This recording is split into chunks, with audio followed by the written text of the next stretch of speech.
Welcome to the Profit Talks podcast, hosted by the Orange County Inland Empire SBDC Network, funded in part by the U.S. Small Business Administration and the California Office of the Small Business Advocate.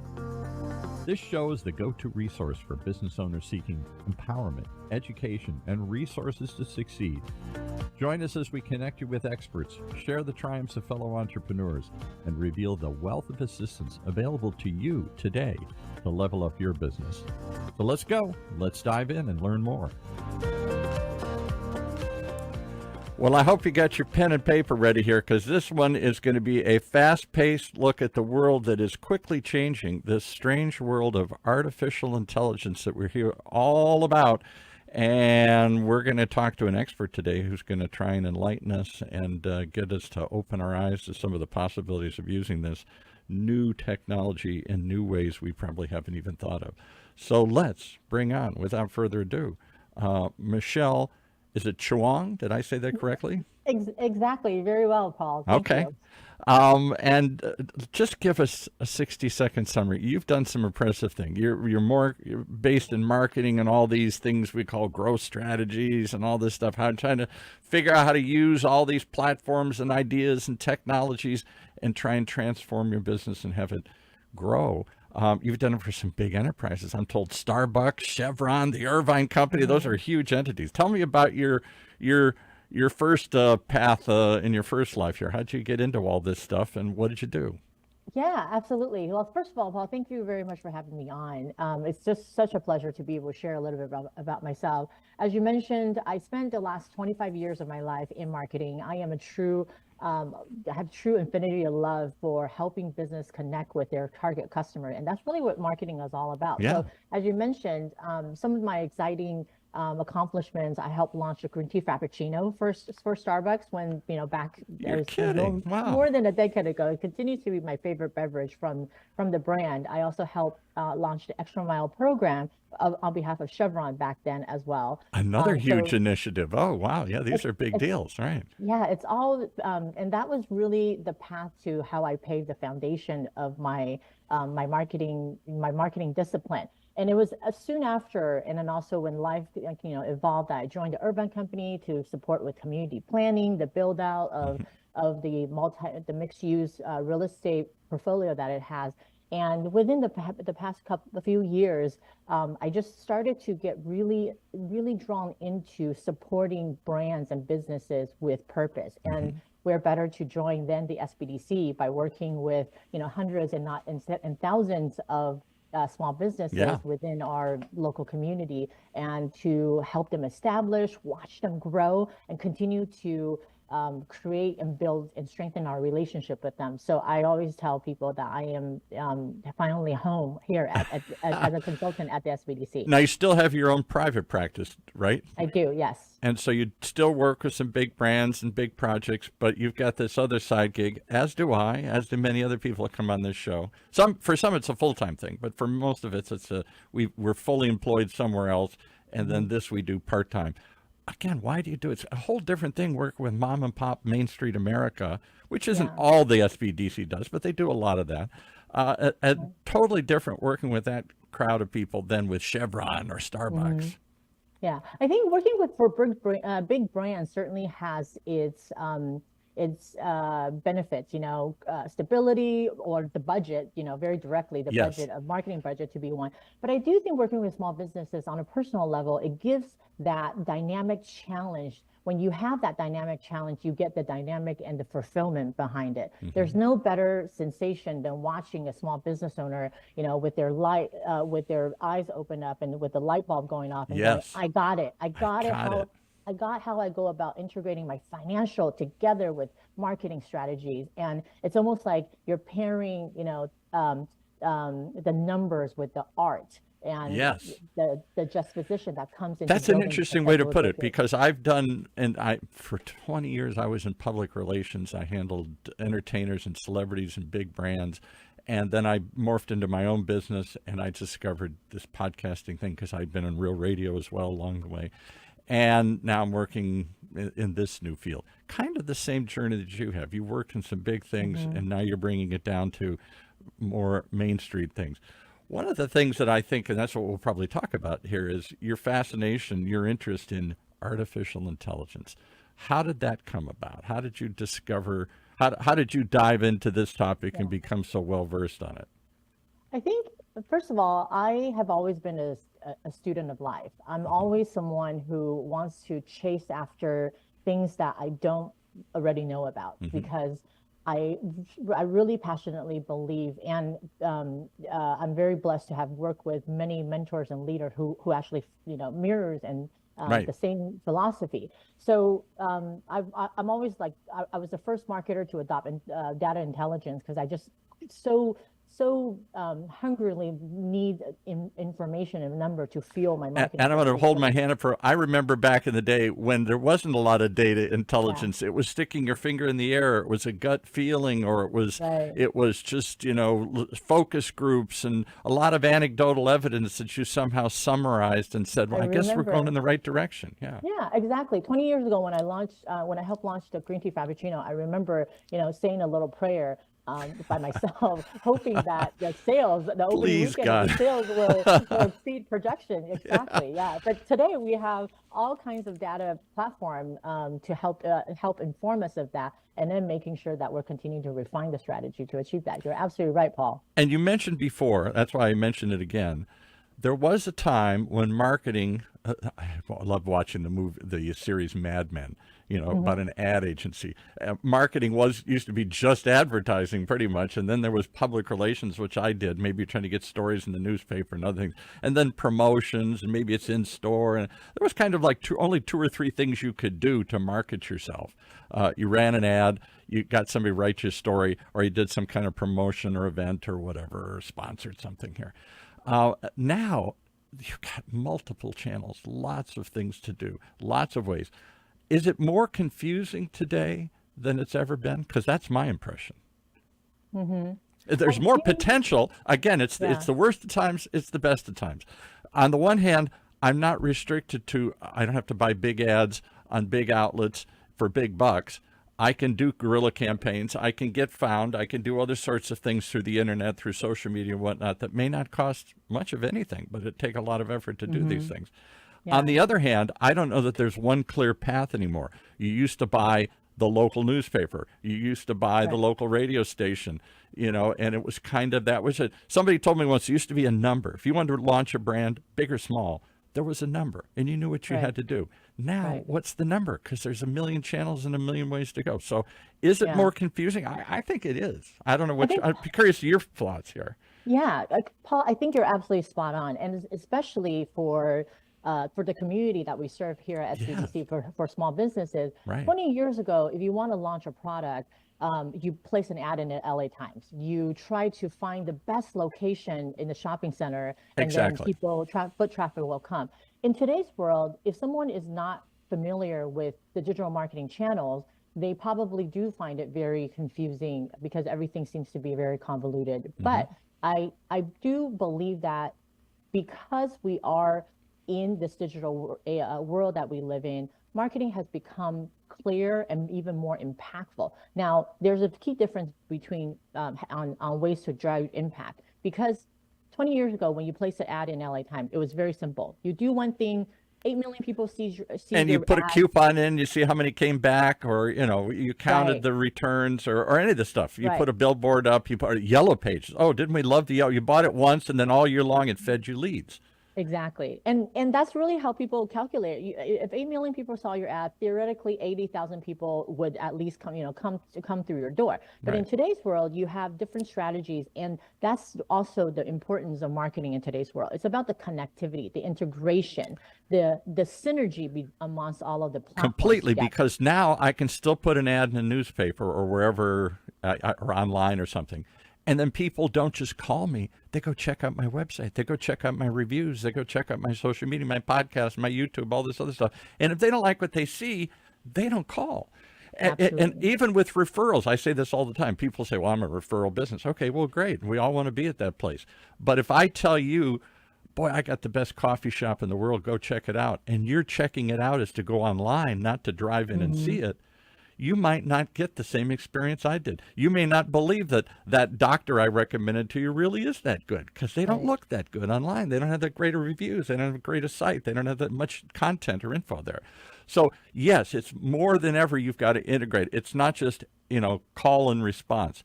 Add, they come. Add, they call. There's something in between called the internet that everybody uses to explore this stuff, and it's filled with ideas and information and stuff that you have to be all over, I think, or you're not going to, you might get found, but they might not call you or come in your door.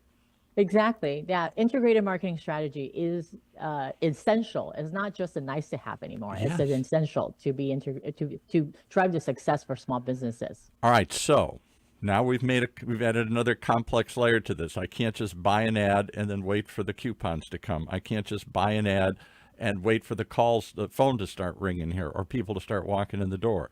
The ad maybe is driving them to the internet, and that's where they're doing their own sniff test, as I call it. They're smelling around to see if this is the right fit and the right one they should call. And all this stuff has to get integrated. How does does that add another complexity to it? Or is AI a solution that can help me tackle all these different channels, write the right headlines, write the content, research, do so?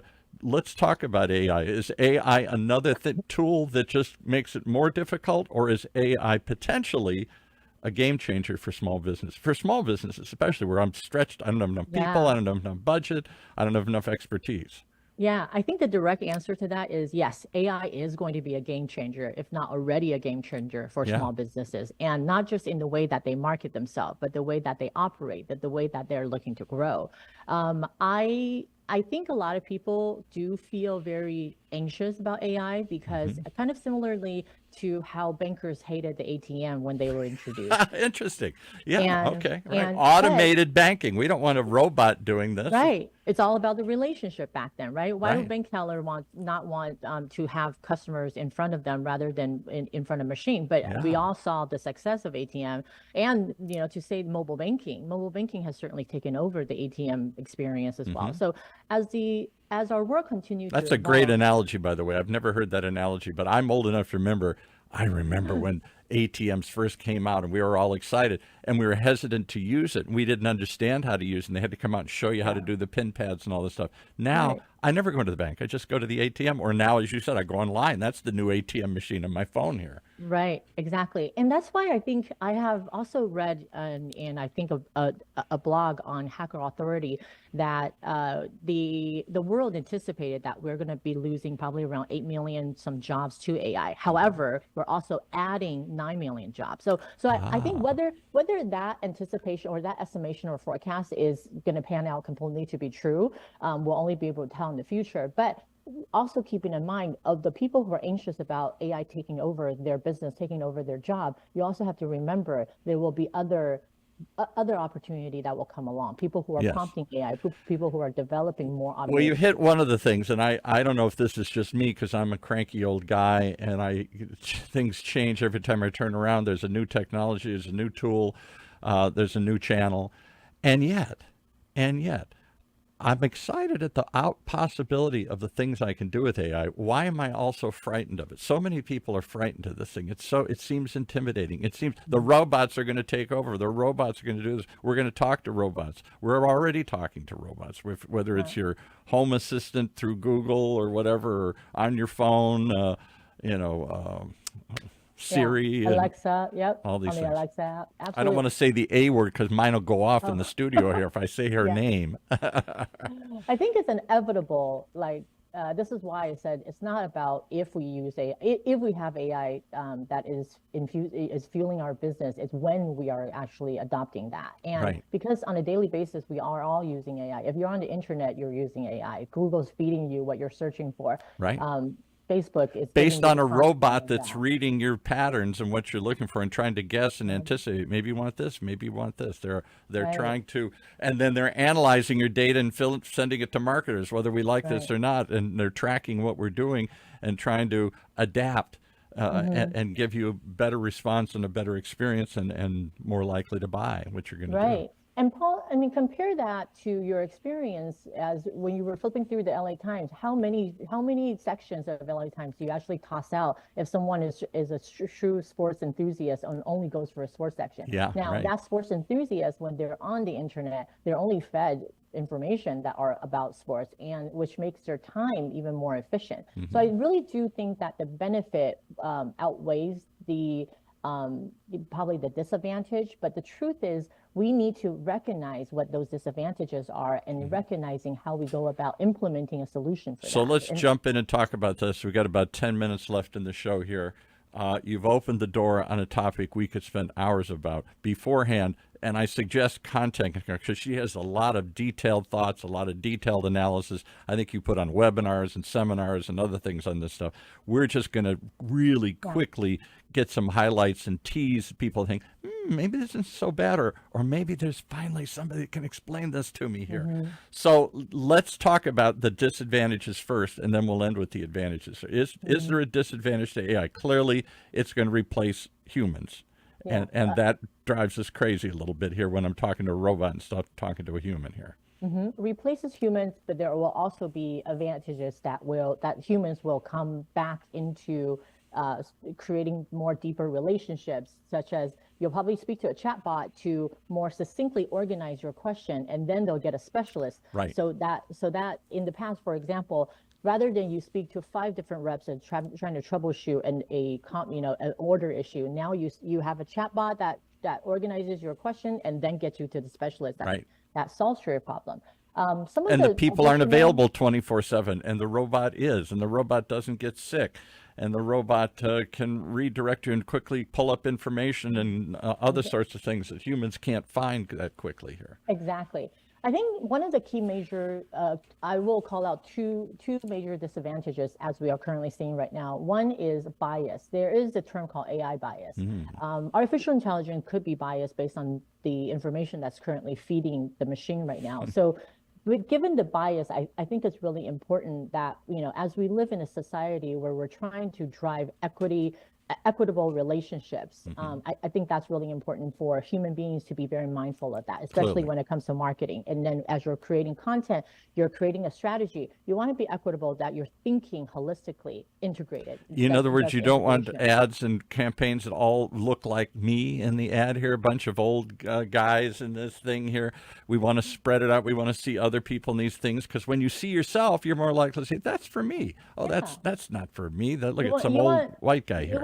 You want Paul and Michelle to be together in your ad if you're trying to serve a broader community. Right. Yeah. And then also... And there have been some ridiculous examples of where they've run tests in Google and stuff, and they've tried to say, well, show me, because we're trying to show a diverse group of people in these ads and these responses. Well, show me a German World War II soldiers, and they showed them black and brown and purple and everything. Well, no, that's not accurate. Yeah. So whatever, yes, there is a certain bias, but that's the old computer problem, garbage in, garbage out. If you program it wrong, it spits out the wrong data. So until they fine tune these things and learn how to adapt them, I think we're going to have some of those examples. But that's changing rapidly here. They give you pretty good responses. I'll tell you what shocked me when I went to ChatGPT. I was a late adopter. Everybody's saying, don't go, don't go. It's real easy to use. And the better you are at refining and telling it what you want, the more adjectives you put in, the more descriptive you are, you get some amazing results back. Even if it's just writing a press release and doing it in different voices, even if it's just a data set, even if it's just some insights that you want. It's shocking how good this is. And I think the fear in my industry is it's going to replace us humans who were the hosts of the podcasts or the producers of movies or whatever, that it's going to create artificially movies, podcasts, songs, all this kind of stuff. But I don't think so. I've talked to more and more people. I think it's a tool. It still needs somebody to drive it. It still needs some creative spark, somebody to say, how about this? And then, no, I want more of this. It still needs somebody to drive them. It's just a car. It needs, and maybe it'll drive itself someday, but for right now, it still needs somebody to drive it. Car certainly will drive itself someday, and it is currently very much so on its way. As all over this campus, we're at UCI. There's little self-driving cars. I pull them. There's nobody in the car, and they're just testing them out. Yeah, but I think to what you previously mentioned about AI creating a lot of those content, and that brings me into the second disadvantage is AI currently right now is you cannot trust it completely because there's still a lot of information. Right. And I bring you another term, AI hallucination. In I never the heard that AI one. world, they talk about that. The hallucination is the machine itself, like the ChatGPT of itself, the Gemini of itself, will try to pull together as much information and accurate information as possible, but they do have limits because of all of the information that's provided, sometimes contradictory. Right. So similarly, it may be whether it's not necessarily a fake news, but could be in a form of a fake news. So thus going back to your point, it's not going to be able to completely replace the person, the creator behind the press release story. It's not going to be able to replace the movie creator because the storyteller is still the holder of that creativity. Right. You get to decide how to intrigue and hold the attention span of your audience, and I think that's the job where every storyteller, every marketer, every publicist, everybody in this creative industry within the role of brand and marketing needs to keep in mind of. So, all right. With those caveats, we're going to lose some people. It's not quite perfect yet. You still got to control it. You still got to guide it. You got to learn how to talk to it, and so that it'll spit back not nonsense, but what you're looking for. Within that possibility, the robot can do things we could never do, like analyze data sets, massive amounts of data that we as humans couldn't consume. But it could take, so you could, if you're Walmart, you could take the store scans from every scanner in every store in the world. What kind of data would that tell you that's going on? The scanning the water supply to see what's going through it, scanning your store to see what's going through it, scanning I don't know, billions and billions and trillions of transactions here to see the patterns that we could never see before and to gain insights. Yeah. I think from an analytical standpoint, really hones into where we were talking originally about the importance of an integrated marketing strategy. Right. But adopting AI to You can't just do one thing anymore. You can't just buy an ad and wait for the phone to ring. The phone's the ad's got to match the website. It's got to match the reviews and the social media and whatever other thing. Right. All these things are somehow interrelated and interconnected now here. Yeah. That is why years ago, it's very difficult for a small business owner with very limited budget and time, resources to implement a integrated marketing strategy without hiring someone for it, without hiring an agency and paying the premium. A strategist, somebody who can see and connect all the dots. I used to drive me crazy when the few times when I did public relations with small businesses. There was no consistency to what they had. The ad is purple. The logo is red. The store is bright and high tech. The product is stressing low cost and cheap and 2-for-1. Different messages contradicting each other here, confusing the customer. I mean, you confuse them, you lose them. There's no. You need a complete. You say synergy. You need a complete, coherent, consistent message that you're putting out everywhere and everywhere. Right. And that synergy is what is transforming small businesses to be able to market themselves without being able to hire someone and pay the premium for it, because they now are able to utilize AI, but they have to keep in mind and plan for the holistic integrated strategy. And this is where their SBDC consultant really comes in very handy, because SBDC consultant in the network is filled with knowledge and real application and real life knowledge around how to grow a business, how to operate a business. You're a perfect example of that. To think that people could talk to somebody like you for free, which is basically what they get to do when they contact the SBD Center. Go talk to the people that rolled out products for Starbucks and for Chevron and for the Irvine Company. You want that kind of strategic thinking and expertise and experience? It's available, really. Yeah. And I have personally, in the past couple of years or so, by adopting AI together, and I'm also coaching clients through it, we have seen incredible, success through it. Like I'll give an example. Yeah, please. I have an e-commerce client, e-commerce business client that sells beauty products. And of course, the general goal is I want to grow sales. Great. If you want to grow sales, you have to have the financial projection for it. So we started to use AI to analyze the profitability by product category into the SKU level, how are those SKUs sold by transaction platform? Is it online? Is it through social commerce? Is it through in-store, third-party pop-up shops, as well as the seasonality? So AI is able to help us analyze all of that. And That's the kind of stuff that only Revlon could do before. A giant brand. That's not, Susie's Hair Supplies or something here, whatever you're working with, or Susie's Makeup or something here. They couldn't access that amount of data. They didn't know what to do with it if they got it. So is the challenge in using AI, what the instruction that we have to learn? Do we have to learn to instruct it?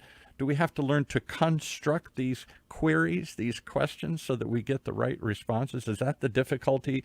We got to learn to talk to the robot so the robot will understand what it is we want? In the form, yes. But I would say the importance is formulating your own path, your own strategy. You have to understand what type of data am I trying to extract. It's kind of like reading a data analysis report. If you don't know what is it that you're looking for, by looking at a bunch of pie chart, bar chart, you're not going to make any sense out of it. But you have to know what you're looking for. For example, I want to grow my sales, so I have to understand what are my top selling SKUs, my top selling merchandise. Right. Where are those SKUs being loaded off from? Right. Who are the customers that are buying? How frequently are they buying? And is that the SKU I really want to sell? We had somebody on one of the shows who was talking about restaurants, a very simple example. And he goes in the restaurant, this is our special sandwich. Well, we pack it with everything, and people love it. And they come, and the guy broke it down and said, you're losing $1 every time you sell one of those things. Mm-hmm. Yes, and if that's what you want, just to bring him in the door, if that's the loss leader, you're going to take that loss just to get him to walk in. Great. But do you realize what that really costs? Have you ever priced out all the little mayo and pickles and all the things you're packing into the sandwich here? Yeah. No. And the same thing. So you think everybody wants this and I'm selling this, and then you find out, they're buying it because it's too cheap. Right. Or and you're that's losing exactly right. That's why every growth strategy for clients needs to start with a financial performance review, financial projection, and then analyze into the product that you need. And AI can help you do that. And you're absolutely right about the difference between 20 years ago, only Revlon could do it. And now it's all within the fingertips of a small business owner's hand. Right. Now and then utilizing the analytical analysis, then you can design your marketing strategy. When you're designing your marketing strategy, you continue to use AI to generate your content, write your blog, research for your keyword, develop research for your target audience persona. Research for your keywords. So I'll give you a classical example. Here I have this thing, OC Talk Radio, and we produce podcasts. Now we do video podcasts as well.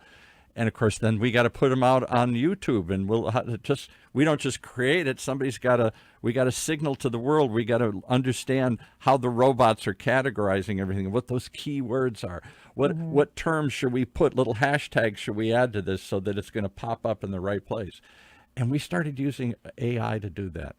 Suggest a title, suggest hashtags, suggest a summary of this episode. 3 little simple tasks that we'd sit. I did it already here. Dash off a title and what I think is a summary and some show notes and a couple of tags. When we let the robot do it, our results went up. We got more eyeballs, more ears listening to these things, watching them, because the robot knew how to better craft a title that would get found, a summary that would get found, and the hashtags that would, because it analyzes. So, well, this one works, and this one, boom, and the section comes back. Well, don't put that tag in. Why are you always putting that tag in? Here's a better tag. Yeah. There's a real simple example. I type it in, so I could sit myself and do this all day long. Add this to anything, your ad, your website, all this stuff, you're trying to get it found. These things really know how to analyze this data quickly and come up with better results at the push of a button. Absolutely. This is why it's so essential, because for that particular beauty product client alone, just through the process of utilizing AI in designing and implementing an integrated marketing strategy, we accomplished the analytical skill set that which was impossible for this person.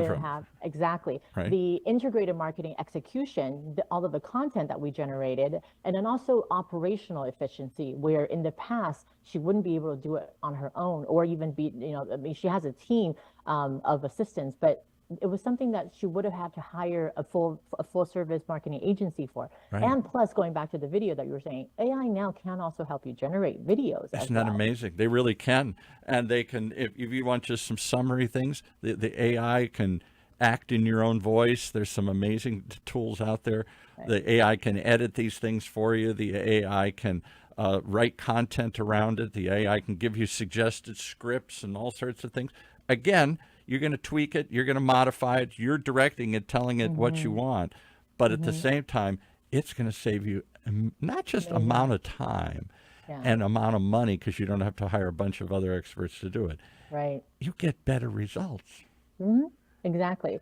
And this is why I mean, being, a shameless plug of myself and here at the SBDC. Please, but I really do think that, like I mentioned before, AI is transforming the small business small business marketing and also growth landscape. Yeah. And the very important thing is for people who are not familiar with using AI, or even if they are, or frightened about it, or think it's not for them, it's too sophisticated, and I'm just happy doing the same old thing that I've always been doing. Exactly. Wake up. And that's why SBDC Network presents such a valuable opportunity to support small businesses, because you need someone to help you see things in that holistic, comprehensive manner in order to help you design the integrated marketing strategy that connects your financial, your marketing, your operation, your sales element, all connected together, and then utilize AI to help infuse and make and push everything out to the market even quicker. Yeah. And speed to market is always a competitive advantage. You are not just the marketing whisperer, you're the AI whisperer. You can whisper in my ear, here's how you talk to it, here's how you train it, here's what you do with it. And you can teach me and show me and help me and hold my hand and walk through it, because once I do, it's an amazing tool that I can run on my own for free or for very little cost. But somebody has to open my mind and show me the possibilities, and then show me how to do this and what I can do it. In many cases, like you're saying with the woman, I'll go back to that example. She probably never even thought of some of these things before. She's just trying to sell beauty products. Right. This one seems like it's hot. Let's get some more of that. And she's not really analyzed, well, maybe that seems like that's a false path. Maybe if we did put a little more effort into this one, there's a better profit margin, there's a longer strategy. This fits more in with our other brands. This is just a clever little thing we can sell for today. Today we had the solar eclipse, so everybody's selling solar glasses. Yeah. Well, if that's your whole business is built on one-off events like that, you're in trouble. You want to sustain a customer over a period of time, not just suddenly fill the need they have for something novelty today. So go get some glasses you can watch the solar eclipse here with. But we all chase that. We chase these little quick answers without looking at a big picture.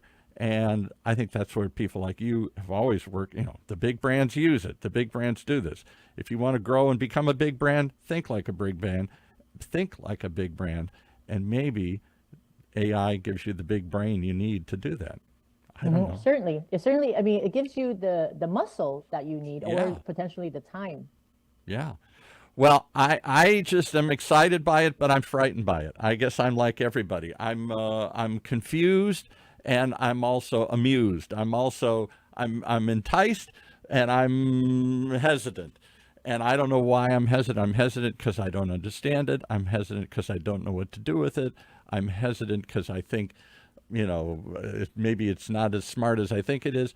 Or am I just doing this because, I don't know, but everybody else is doing it, so I guess I got to do it. I see a lot of that. Imagine how nervous you must have felt when you first approached the ATM at the bank. Maybe think about that. Yeah. I did. For years, I wouldn't put money in it. I would only take money out. And they'd say, is it money? We're not going to lose it. I don't know. I want to hand this to somebody here. I'm not sticking dollars into a machine. That sounds crazy, but I was convinced it was going to eat it or gobble it or lose it. Yeah.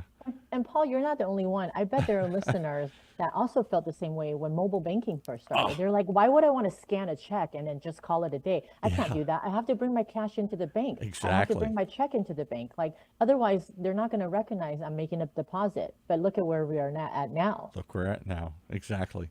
Well, and imagine where we'll be 5 years or 10 years from now, because again, this AI is maybe one of the most, next to personal computers, that changed everything.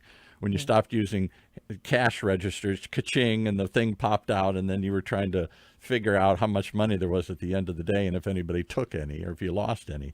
Now it's a computer tracking all this stuff electronically here.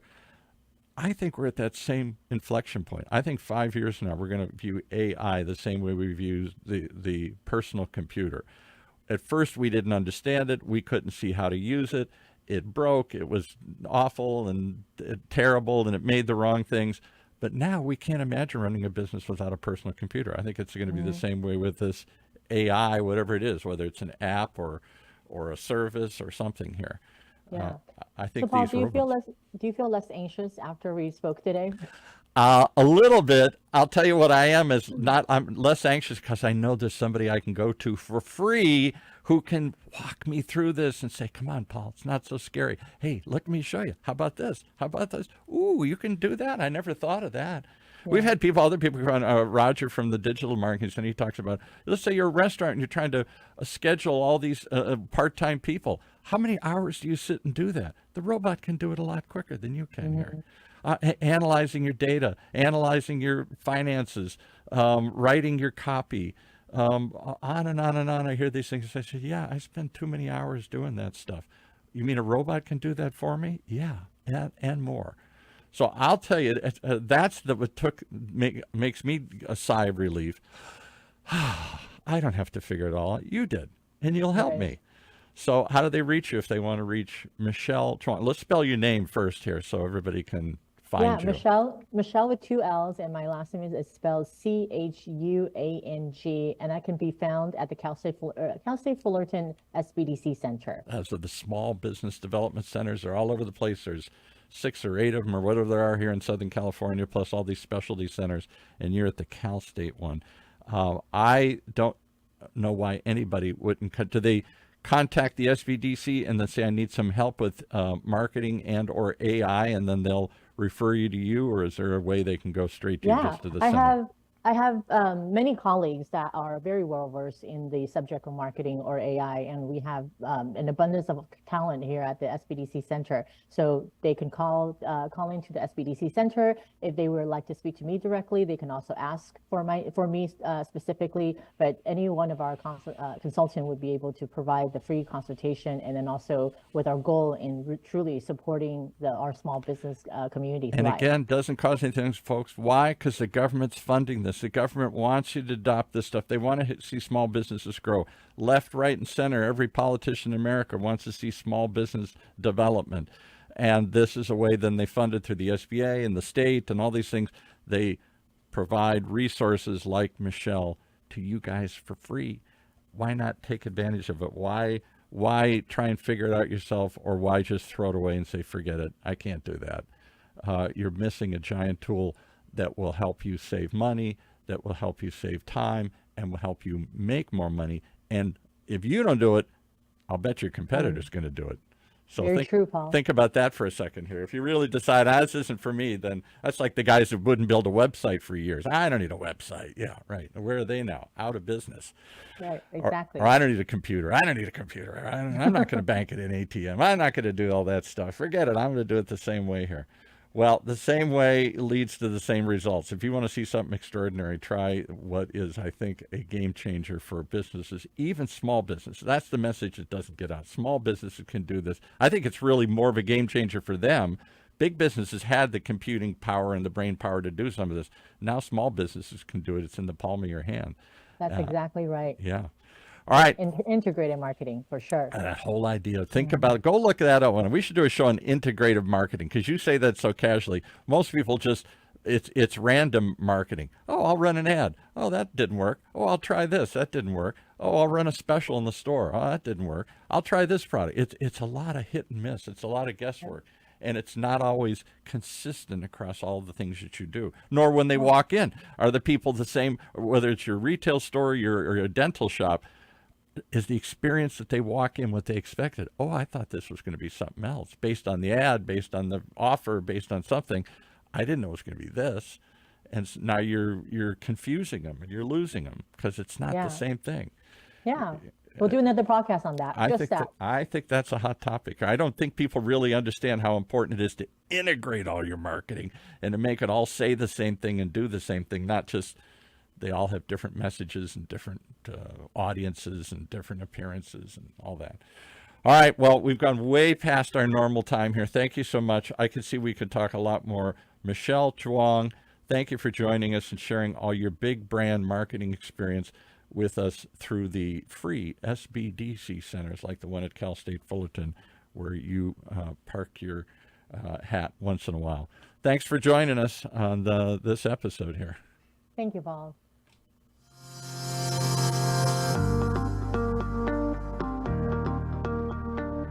As we conclude another episode of the Profit Talks podcast, we hope we've empowered your entrepreneurial spirit. Reach out to us to connect with our experts, and let's take your business to the next level. Keep those dreams alive, keep pushing forward, and stay tuned for more. And if you liked what you heard in today's podcast and you want your business to reach new heights, just contact us at profittalkspodcast.org or call us at 1-800-616-7232. That's 1-800-616-7232. So until next time, keep thriving.